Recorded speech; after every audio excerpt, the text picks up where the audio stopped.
Cinema for this very special 86th anniversary screening of early Hitchcock classic, The Lady Vanishes. There won't be too much further ado before I welcome our speaker, but I would like to mention that we do have a very limited number of these posters exclusively made for this event available today for the one-off price of £5. So do have a word in the foyer if you'd like one.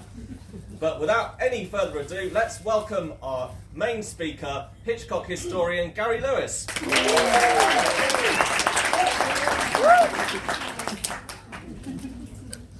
Okay, we okay?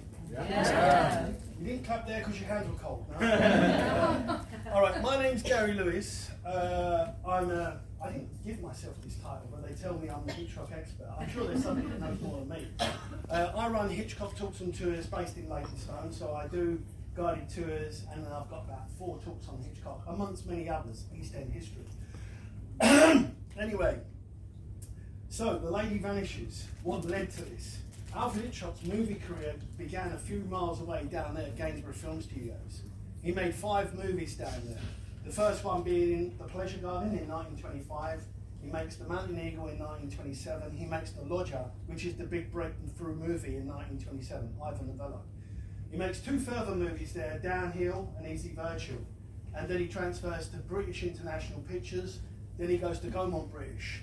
And in 1938, he gets offered one more picture to do at Gainsborough. And it's this one, The Lady Vanishes.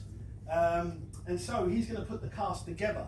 He was always looking for new talent.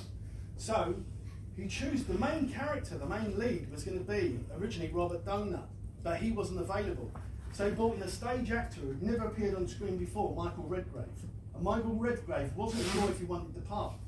So he confided in John Gielgud, and John Gielgud said, yeah, this guy's up and coming, go for it, because Gielgud had been a secret agent. So we've got Michael Redgrave playing the lead, he's going to be Gilbert. Who's the leading lady? He brings in Margaret Lockwood, who had a few parts here and there. Not very well known, but she's going to be the main character, female lead, Iris Henderson. And Mrs. Floyd, this is the woman we have trouble with. She starts to vanish halfway through the movie. Played by Dame May Whitty. She'd been a stage actress since 1881. And also, you're going to see 2 characters, very funny guys, cricket obsessed, Charles and Caldecott, Basil Rathbone and Dwayne Norton. Anyway, short synopsis of the film.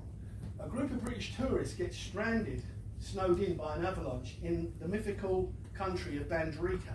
So they spend the night in the hotel. And the next day, they're making their way back to London through continental Europe on a train. Margaret Lockwood gets hit on the head by a pop. And Dame May Whitty says, I'll look after her. Mrs. Floyd says, I'll look after her, to her friends on the train. They get on the train, they're having a cup of tea, they're getting to know each other. Margaret Lockwood takes a nap. When she wakes up, Mrs. Floyd isn't there. You know, she says, where's my friend? And she's asking all the passengers, and they're going, but there was no Mrs. Floyd, there's no Englishwoman with you.